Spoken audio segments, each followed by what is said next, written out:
आज हम अगली सेक्शन पढ़ेंगे। सेक्शन 2 क्लॉज आई सीआरपीसी में जुडिशियल प्रोसीडिंग की डेफिनेशन दी गई है और जुडिशियल प्रोसीडिंग की डेफिनेशन को समझते समझते हम थ्योरी ऑफ रिलेटिविटी और थ्योरी ऑफ ब्रेकअप को समझेंगे। लॉ को कैसे पढ़ा जाए कि जिससे कि हम अच्छे से लॉ को समझ पाएं और जब जरूरत पड़े, चाहे एग्जाम में चाहे कोर्ट में, तो हम अच्छे से उसको लिख सकें, अच्छे से हम प्रेजेंट कर सकें। जुडिशियल प्रोसीडिंग की डेफिनेशन देते हुए जो बेयर एक्ट में लैंग्वेज लिखी है, मैं पहले उस पूरी लैंग्वेज को एक बार आपको पढ़ के बताता हूं और फिर उसके बाद उसका मीनिंग मैं आपको समझाऊंगा।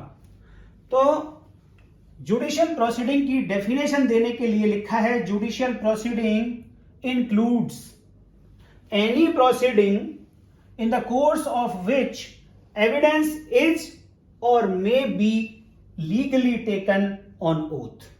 जब भी आप जुडिशियल प्रोसीडिंग को समझें तो आप पूरा ऐसे पढ़ें, judicial proceeding includes any proceeding in the course of which evidence is legally taken on oath. Number 1 part. Number 2 या तो ये होगा या दूसरा पार्ट होगा। Number 2, judicial proceeding includes any proceeding in the course of which evidence may be legally taken on oath. तो ये 2 part हैं जहां पे एविडेंस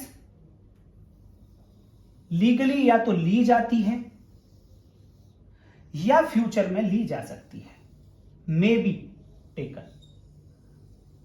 वो सभी प्रोसीडिंग्स या तो उन प्रोसीडिंग्स का नेचर ही ऐसा है कि उनमें ली जाती है या फिर फ्यूचर में ली भी जा सकती है।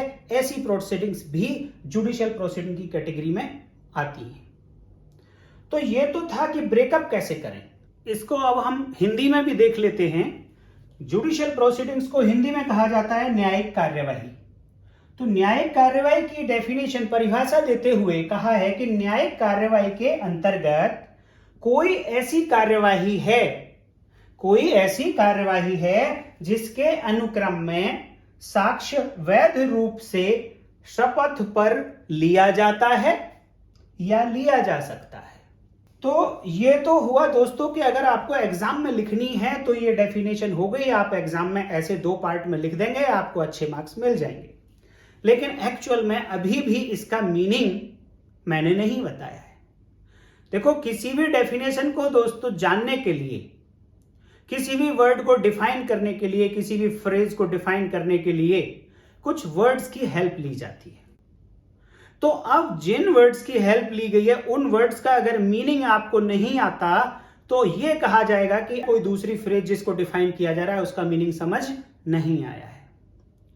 इसी तरीके से दोस्तों, जुडिशियल प्रोसीडिंग को डिफाइन करने के लिए कितने सारे वर्ड्स का यूज किया गया है, उन वर्ड्स का मीनिंग अगर हमें नहीं आया तो आप ये मान लीजिएगा कि आपको जुडिशियल प्रोसीडिंग की डेफिनेशन अब रट के एग्जाम में तो लिख देंगे, बट वो समझ नहीं आई और जब जरूरत पड़ेगी तो आप ठीक से प्रेजेंटेशन कर नहीं पाएंगे। किसी ने इंटरव्यू में अगर आंसर पूछ लिया तो आप आंसर ठीक से नहीं कर पाएंगे। तो इसके अंदर जो वर्ड्स यूज हुए हैं, सबसे पहला वर्ड यूज हुआ है, देखो, इंक्लूड्स। अब इस इंक्लूड्स का क्या मीनिंग होता है ये भी समझना पड़ेगा। अगला वर्ड यूज हुआ है प्रोसीडिंग। प्रोसीडिंग का मीनिंग क्या होता है ये समझना पड़ेगा। प्रोसीडिंग का मीनिंग होता है कि कोई भी एक्ट और सीरीज ऑफ एक्ट जब किए जाते हैं तो उसको प्रोसीडिंग बोला जाता है। एन एक्ट और series of act carried out are called proceedings. इसी तरीके से in the course of which का भी अपने आप में मीनिंग है। ये जो पूरी फ्रेज है इसका भी मीनिंग आपको समझना चाहिए। इन द कोर्स ऑफ विच का मतलब हिंदी में बोले तो जिसके अनुक्रम में। अगला वर्ड है एविडेंस।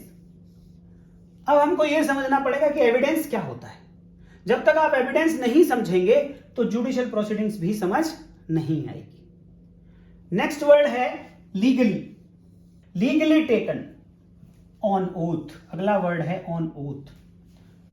यह भी बड़ा इंपॉर्टेंट वर्ड है, इसको भी हमें यहां पे समझना पड़ेगा। जब हम इतने वर्ड्स का मीनिंग समझ लेंगे तब आप कहिएगा दोस्त कि आपको जुडिशियल प्रोसीडिंग की डेफिनेशन समझ आ गई है और इसका रिलेशन आप दूसरी सेक्शंस, दूसरे एक्ट्स, दूसरे चैप्टर्स के साथ आप बना पाएंगे और एक्चुअल मीनिंग किसी भी लॉ का आप निकाल के कोर्ट्स के सामने प्रेजेंट कर पाएंगे। और अगर आप खुद कोर्ट्स हैं तो आप बहुत अच्छे से मीनिंग समझ पाएंगे और एक अच्छा डिसीजन दे पाएंगे। तो इस वीडियो को फ्रेंड्स मैं यहीं तक रखूंगा और आगे इन वर्ड्स का मीनिंग समझाने के लिए आपको अगली वीडियो में दे रहा हूं, वहां पे आपको एंड स्क्रीन में दिख रही है, आप इसको क्लिक करो और आपको कंटिन्यू नेक्स्ट वीडियो मिल जाएगी।